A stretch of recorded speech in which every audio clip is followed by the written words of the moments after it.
Transition, ou l'art de valoriser vos transitions professionnelles, quel que soit votre âge et quel que soit votre secteur d'activité.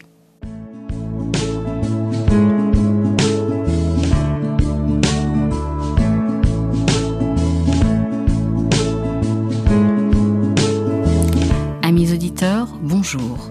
Je suis Mireille Garola et nous parlons aujourd'hui de transition professionnelle. Je vous donne rendez-vous à 14h chaque 4e mardi du mois pour notre rendez-vous mensuel.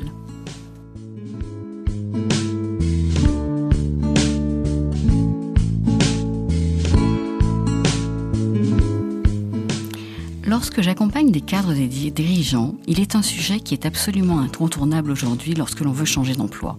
C'est celui du profil LinkedIn. La première question est une question qui ne se pose même pas. Toute personne doit aujourd'hui avoir un profil LinkedIn, surtout si elle compte changer d'emploi. Sinon, vos interlocuteurs se demandent si vous avez quelque chose à cacher et en déduisent que vous avez certainement quelque chose à cacher. Les questions suivantes deviennent alors: comment construire un profil LinkedIn cohérent ? Quels sont éventuellement les mots-clés à utiliser ? Comment se rendre visible auprès de son réseau, auprès de recruteurs ? Et puis enfin, comment communiquer ? J'ai donc décidé de m'adresser aujourd'hui à un spécialiste pour qu'il partage aujourd'hui avec vous ses bonnes pratiques. Mon invité d'aujourd'hui est Philippe Doual. Philippe Doual, bonjour. Bonjour Mireille. Vous êtes spécialisé dans les réseaux sociaux, vous êtes spécialisé sur LinkedIn, vous accompagnez des gens et vous faites de nombreuses formations sur ces éléments-là. Vous êtes co-auteur de Recherche d'emploi secret de prose et édition Erol et vous aidez surtout vos clients à se rendre visibles et lisibles, vous m'avez dit, auprès des professionnels du recrutement. Donc, quels seraient les premiers conseils que vous donneriez à quelqu'un qui a un profil LinkedIn ? Parce qu'aujourd'hui, on va partir du principe que quasiment tout le monde en a un. Alors, parmi les premiers conseils que je pourrais prodiguer, ce serait d'établir un profil complet. C'est la première chose. Parce qu'en effet, dire peu de choses sur son profil LinkedIn, c'est également suspicieux. Ne pas être présent sur LinkedIn, vous l'avez dit, bah oui, ne pas être présent sur LinkedIn, c'est suspicieux. Et puis l'être, mais avoir peu de choses dessus, ça l'est également. Donc il faut remplir toutes les cases et toutes les sous-cases, c'est ça ? Au maximum, oui. Et pas seulement vis-à-vis des êtres humains, mais aussi vis-à-vis de l'algorithme de LinkedIn. Ah, alors ça, c'est quelque chose qui a beaucoup changé, je crois, ces dernières années, ou qui s'est sophistiqué pas mal, j'ai l'impression. Oui, parce que si l'on désire faire partie des premiers résultats de recherche des professionnels du recrutement, eh bien, c'est d'abord l'algorithme de LinkedIn, donc les robots qui vont analyser justement le contenu de votre profil LinkedIn et qui vont décider de vous placer dans un rang bien précis ou très loin dans le classement. Donc, comment fonctionne cet algorithme et qu'est-ce qu'il faut faire pour se rendre visible ? Alors, pour se rendre visible, la première chose qu'il faut faire, c'est d'identifier ces mots-clés. D'accord. Donc, d'abord, qu'est-ce qu'un mot-clé ? Un mot-clé, c'est un mot qui représente l'une de vos compétences, c'est-à-dire un savoir-faire que vous avez acquis durant votre expérience professionnelle. Ce n'est surtout pas une qualité. Donc, même si vous êtes... je suis belle, sympathique, voilà, intelligente. Exactement. Parce que, justement, nous sommes sur LinkedIn, sur le plus grand réseau social généraliste au monde. Et ça ne fait pas partie des bonnes pratiques sur un réseau social tout court que d'annoncer comme une liste à la Prévert ses qualités. D'accord. Donc, vraiment, la première étape consiste à identifier vos mots-clés. Ce sont des compétences, donc. Ce sont des compétences. Et puis ensuite, une fois Vous pouvez nous donner des exemples de compétences, par exemple, c'est project management, ça peut être travail dans des sociétés à l'international, ça peut être... Oui, alors ça peut être des compétences, ça peut être des mots-clés, qui peuvent être liés à votre secteur d'activité, tout d'abord. Bien sûr. Vous travaillez dans le luxe, la beauté, la mode, eh bien ce sont des mots-clés.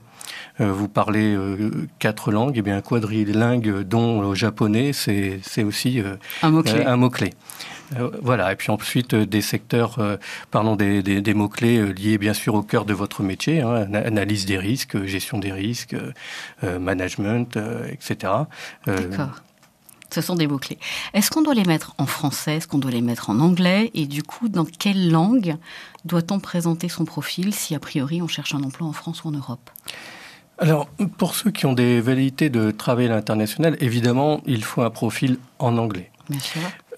Maintenant, il faut être prudent parce que lorsque l'on crée son profil, la langue du profil principal n'est pas forcément celle avec laquelle vous avez choisi d'écrire à l'intérieur. Ça peut être celle du pays dans lequel vous vous trouvez éventuellement ? Oui, par exemple, vous étiez aux États-Unis il y a 5 ans, vous avez créé votre profil LinkedIn, eh bien votre profil principal est anglais. Et il y a lieu d'écrire évidemment en anglais à l'intérieur. Sinon, il va mélanger des mots-clés français avec un algorithme anglais, c'est ça le risque ? Oui, vous prenez un risque vis-à-vis effectivement de l'algorithme. Parce que LinkedIn est non seulement une gigantesque base de profils, je dis bien de profils et non pas de CV, mais il fonctionne comme une base de données. D'accord. Donc ça s'incrémente, il est très difficile d'effacer. Et puis autant écrire en anglais dans un profil principal anglais et en français dans un profil principal français ou profil secondaire, parce que beaucoup l'ignorent. Il y a lieu de... On peut avoir 2 profils. Avec le même compte LinkedIn, vous pouvez avoir 2 et même d'autres. J'ai des clients, par exemple, qui parlent 4 langues et qui ont un profil principal en anglais et les 3 autres profils secondaires sont dans une autre langue. D'accord. Donc, travailler toujours, avoir le profil principal dans sa langue a priori maternelle ou celle dans laquelle on travaille. Et ensuite, on peut décliner avec des profils dans d'autres langues. Oui, alors attention, la langue de votre profil principal, vous ne pouvez pas la choisir. D'accord. Donc, ça sera celle du pays dans lequel vous vous trouvez. Oui, au moment de la création, a priori, oui. D'accord.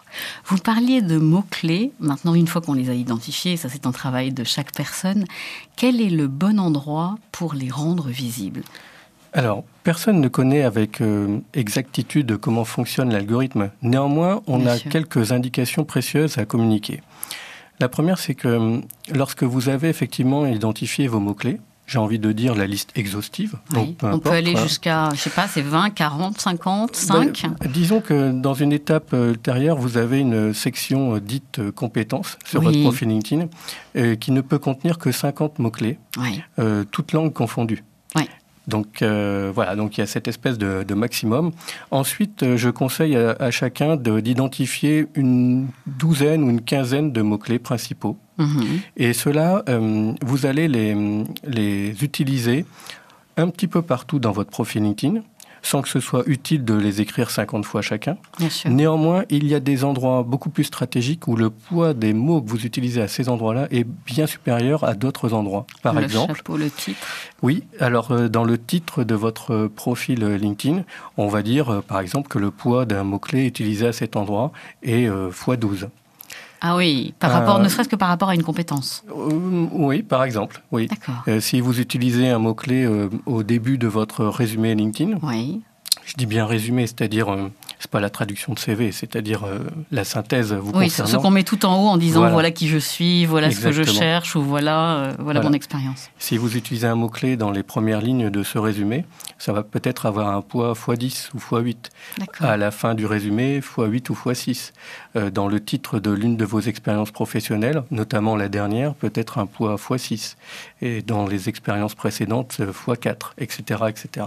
Donc c'est un vrai aide pour tous les chasseurs et pour tous les recruteurs, effectivement. Oui, et puis vous pouvez utiliser vos mots-clés également pour chaque illustration. Parce qu'en effet, vous pouvez illustrer chacune de vos expériences professionnelles par une image, un lien vers une vidéo YouTube, etc.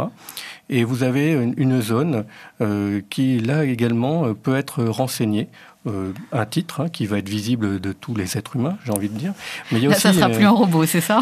Oui, mais alors il y a une zone plus commentaire où finalement peu d'êtres humains vont cliquer sur l'image pour la regarder, mais les robots, eux, vont y aller. Après le code source ou je sais pas quoi, on a une petite ligne ou 3 petites lignes sur lesquelles on peut écrire. Voilà. Et là, vous pouvez, je conseille de renseigner une dizaine de mots-clés parce que là aussi, ils vont être utiles vis-à-vis de l'algorithme. Et donc, vous permettront d'être mieux classés lorsqu'un professionnel du recrutement réalisera une recherche pour trouver quelqu'un comme vous. Donc en fait, on va avoir 2 impacts si on utilise ces médias qui permettent d'aller sur des vidéos ou sur des pages de Google Docs, j'imagine. Ça va être d'abord l'impact visuel parce qu'une image est assez forte en communication. Et ensuite, si on renseigne la partie que vous me disiez écriture, ça va être visible aussi sur un algorithme. Donc on a exactement. Double whammy. Oui, on gagne 2 exactement. fois. Oui. D'accord. Qu'est-ce que vous pourriez nous dire sur la façon dont on doit remplir cette partie du profil qui ressemble quand même à un CV tout en n'étant pas un CV ? Alors, ce que je peux vous dire, c'est que une mauvaise habitude consiste à penser qu'il suffit de dire peu de choses dans un profil LinkedIn en se disant, eh bien, ainsi, ça va susciter le désir de m'appeler et de me rencontrer.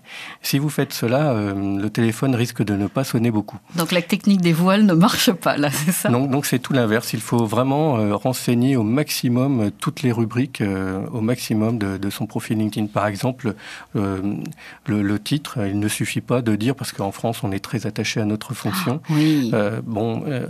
Ok, écrivons notre fonction, mais rajoutons également 4 ou 5 mots-clés. Et bien sûr. Ouais.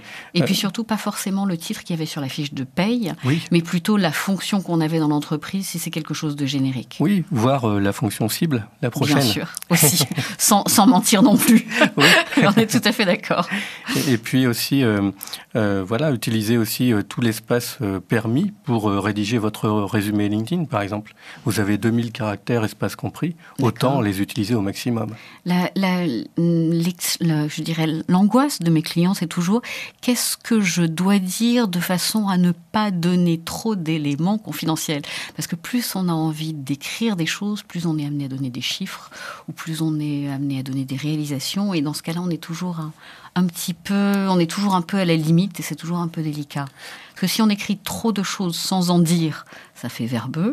Et si on écrit trop de choses, on peut être tenté de passer la limite. Oui, alors pour ne pas passer la limite, le mieux c'est différent dans chaque contexte, chaque entreprise a sa propre culture, donc il faut se renseigner auprès de la communication, ce que l'on a le droit de dire et pas. Éventuellement utiliser des fourchettes pour ne pas être trop précis. Mais sinon, l'enjeu principal, c'est vraiment de décrire beaucoup de choses, d'employer beaucoup de mots, avec bien sûr une structure adéquate. J'entends par là pertinente, c'est-à-dire lorsque vous décrivez vos expériences professionnelles, eh bien, il est conseillé de les décrire toujours de la même façon. Tout d'abord, quelques mots sur l'entreprise, des précisions chiffrées sur celle-ci, son secteur d'activité, sa taille, ses effectifs. Et puis ensuite, vous allez chercher le petit pictogramme qui sera donné par la maison mère et que vous mettrez sur votre... bien sûr. Le contexte de l'expérience professionnelle, le challenge que l'on vous a confié, les actions, les missions, les activités principales que vous avez menées, et puis des résultats chiffrés. Et c'est là où on rentre dans la zone un peu grise. Oui, c'est là où... Voilà. Mais bon, c'est à chacun de s'adapter dans son contexte bien sûr. À ce niveau. Donc vous dites, sur le résumé, on en dit le plus possible parce que c'est ça qui va donner envie à la personne de nous voir. Oui, et puis surtout, ça va permettre, pardonnez-moi l'expression, mais de nourrir les robots. Exactement. Sur tout ce qui est autre expérience, sur tout ce qui est formation, est-ce qu'il y a des conseils particuliers que vous voudriez partager avec nos auditeurs ? Mais c'est un petit peu la même chose. Lorsque vous renseignez vos formations, ça peut être utile, même si ça fait 20 ans ou 30 ans que vous en êtes sorti, c'est de décrire certaines de vos formations avec des mots qui sont en adéquation avec votre nouveau projet professionnel. Alors là, vous m'intéressez beaucoup. Dites-moi, donnez-moi un exemple. Oui, parce que, par exemple, si vous étiez, on va dire... vous avez fait votre formation, qu'est-ce que je vais prendre ? Polytechnique, par exemple, voilà. Ouais. Eh bien, vous décrivez un module que vous avez suivi à l'école polytechnique sous réserve que ce soit en adéquation avec le futur job que vous voulez exercer. Si vous avez fait management des sociétés technologiques, par exemple, j'en sais rien, ça existait peut-être. À ce moment-là, vous allez mettre école polytechnique, spécialité management des... Oui. Et puis vous décrivez vraiment le cours que vous avez reçu en la matière. Aucun être humain va le lire, ça n'intéresse personne. Mais j'imagine. Les robots, oui. Écoutez, Philippe Doel, je vous remercie. Alors Philippe, maintenant une question d'importance, qui est quel est le nombre de followers qu'on doit avoir sur LinkedIn quand on se pose la question de on voudrait changer d'emploi, on voudrait changer de société, on voudrait créer quelque chose. Et puis surtout, quand on n'en a pas beaucoup et qu'on ne s'est jamais occupé de son profil LinkedIn, comment faire pour arriver au nombre magique que vous allez partager avec nous ? Alors, ça pose directement la question du développement de son réseau sur LinkedIn. Ah, complètement. Effectivement, pour répondre précisément à votre question, il y a un chiffre qu'il faut atteindre assez rapidement, qui est celui de 500. C'est le nombre d'or? C'est celui qui est marqué d'ailleurs par LinkedIn, plus ou moins de 500. Oui, c'est-à-dire qu'en dessous de 500 contacts, c'est suspicieux, là aussi. On va se dire, qu'est-ce qu'il a fait, qu'est-ce qu'elle a fait? C'est pas un grand communicant, il n'est pas doté d'un grand relationnel. Donc, pour certaines personnes, on se pose trop de questions. Donc, le premier conseil, c'est de rapidement avoir au moins 500 contacts. Mais alors, ça ne suffit pas vraiment. Là, j'ai une question déjà à ce premier stade, excusez-moi de vous interrompre, qui est, pour 500 contacts, ça veut dire qu'on ne trie pas et qu'on accepte n'importe qui comme ami, ou est-ce qu'on doit quand même se poser des questions sur les relations, avant de savoir comment les augmenter? Disons que pour éviter que quiconque se fasse une opinion préconçue à votre égard à la lumière du nombre de personnes avec qui vous êtes en relation, c'est vrai, certains vont sauter au plafond, mais je conseille d'aller assez vite pour trouver les 500 premiers, donc de sacrifier peut-être un petit peu la qualité à la quantité. Néanmoins, rappelons-nous qu'il s'agit de LinkedIn, s'il s'agit d'un réseau social qui est uniquement centré sur le monde professionnel. Bien sûr. Donc, mon conseil, c'est d'accepter toute demande de relation dès le départ. Après, effectivement, si vous vous apercevez qu'une personne communique sur d'autres plans que le plan professionnel, eh bien, il suffit arrivé il y a 2 jours. de supprimer complètement cette personne dans vos contacts LinkedIn. D'accord, donc on accepte d'abord et on supprime ensuite. Oui, alors éventuellement, si quelqu'un vous demande en contact et puis vous apercevez qu'il n'y a pas de photo-portrait. Ou une photo très avantageuse, ça peut arriver aussi. Trop avantageuse, ou moins de 50 contacts, ou très très peu d'informations sur le profil LinkedIn. C'est rien du tout, juste une photo. C'est-à-dire rien. Dans ce cas-là, moi je n'accepte pas la mise en relation. D'accord. Mais sinon, pour aller plus loin sur combien de contacts, en fait, ça pose directement la question de comment on développe son réseau sur LinkedIn. Bien sûr. Et finalement, lorsque un cadre supérieur, un dirigeant, maintenant, vous l'avez dit en introduction, c'est obligatoire d'être présent sur LinkedIn, bien sûr. Mais une fois qu'on est présent, on s'interroge, on se pose tout un tas de questions parce que LinkedIn présente beaucoup trop de fonctionnalités ou beaucoup de fonctionnalités. Énormément dont on ne sait même plus à quoi elles servent d'ailleurs, voilà. Si on passe pas un temps important. Et ce qui peut être agaçant, c'est certains vont vous dire il faut être connecté à beaucoup de personnes, des centaines, des milliers, d'autres l'inverse. Certains vont se dire il faut se connecter qu'avec les gens avec qui qu'on connaît. D'autres vont dire il faut montrer avec qui on est en relation. D'autres vont dire l'inverse. Voilà, ça c'est agaçant. On entend tout. On entend tout et son contraire. Donc, étant donné que je suis scientifique de formation, j'ai identifié les 4 raisons principales que vous pouvez, les 4 objectifs principaux que vous pouvez viser en étant présent sur LinkedIn. Le premier, c'est que ce soit un support à votre démarche réseau. Voilà, vous rencontrez des vraies personnes dans la vraie vie. Eh bien, vous les contactez comme ça, voilà. Et vous leur dites j'aimerais vous rencontrer. Oui, et puis ou suite à un appel téléphonique, vous leur demandez tout de suite la relation. D'accord.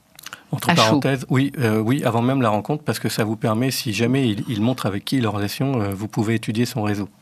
Et lui dire bonjour, j'ai vu que nous avions un ami commun, par exemple. Voilà. Donc le premier objectif que vous pouvez viser en étant présent sur LinkedIn, c'est donc cela, de développer votre réseau, démarche réseau. Le deuxième objectif, c'est de vouloir faire partie des premiers résultats de recherche. Bien sûr.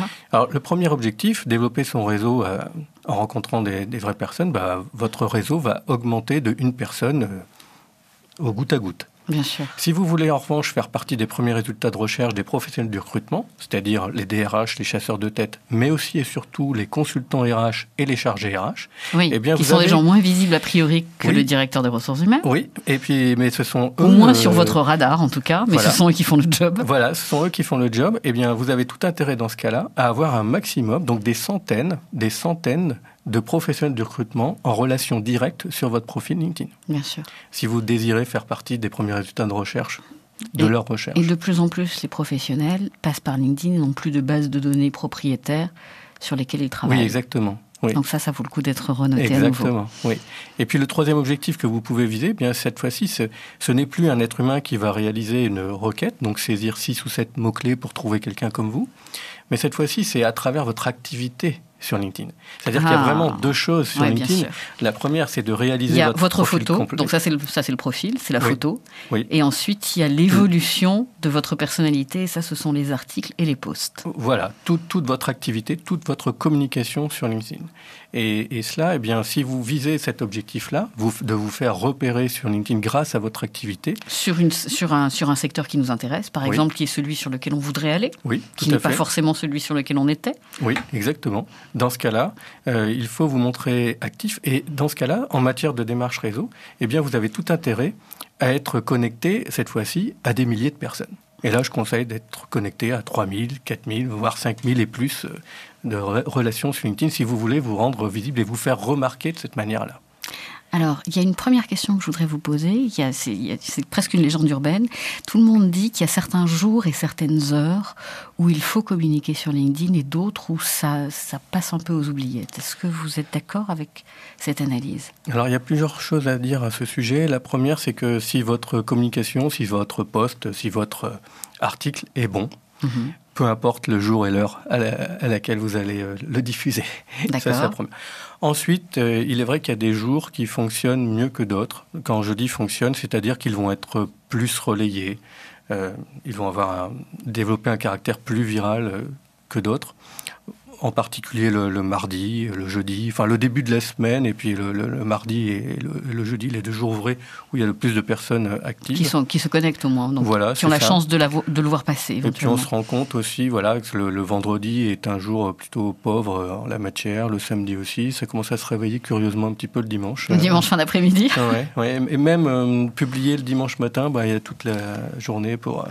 voilà. D'accord. C'est aussi faire ce que beaucoup ne font pas. Si vous publiez le dimanche, vous serez remarqué puisqu'il y en aura peu. Oui, donc ça va rester longtemps dans le fil. Oui. Bien sûr. Quels sont vos conseils ? Est-ce qu'il vaut mieux faire des articles ? Est-ce qu'il vaut mieux faire des posts ? Est-ce qu'il vaut mieux aimer des choses d'autres personnes ? Est-ce qu'il y a une ligne éditoriale à avoir ? Et si oui, est-ce qu'il y a une ligne éditoriale idéale ?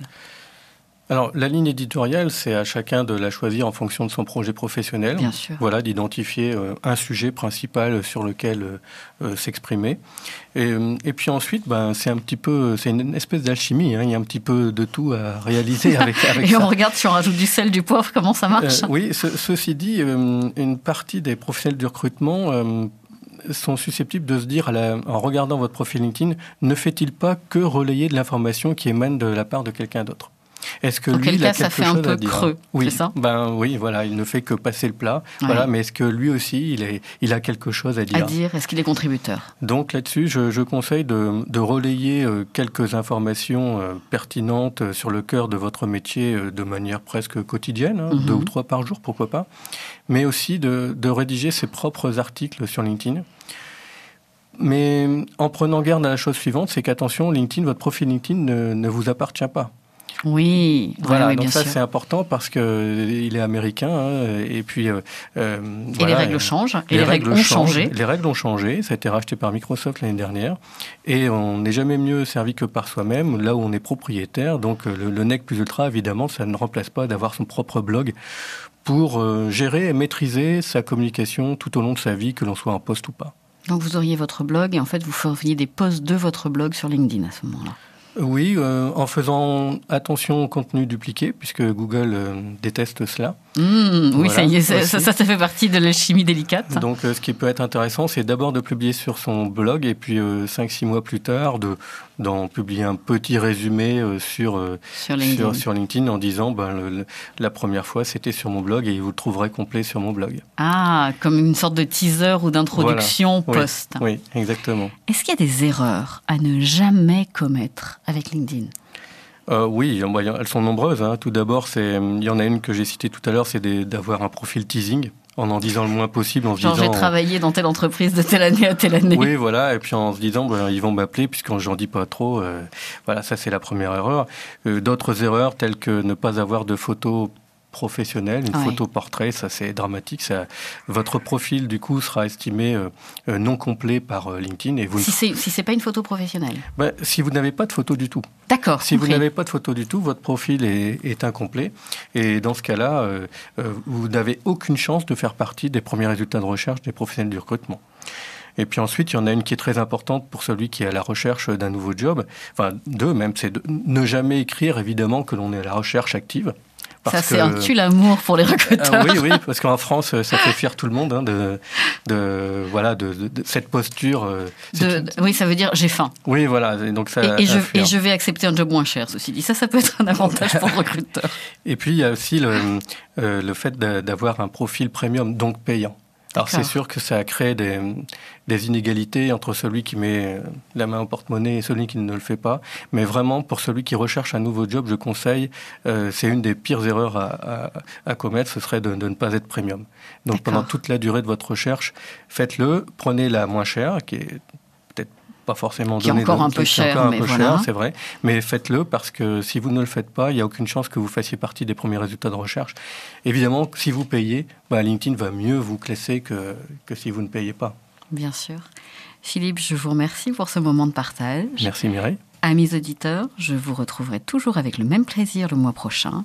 Le thème de notre émission sera « Comment aborder les cabinets d'Executive Search ».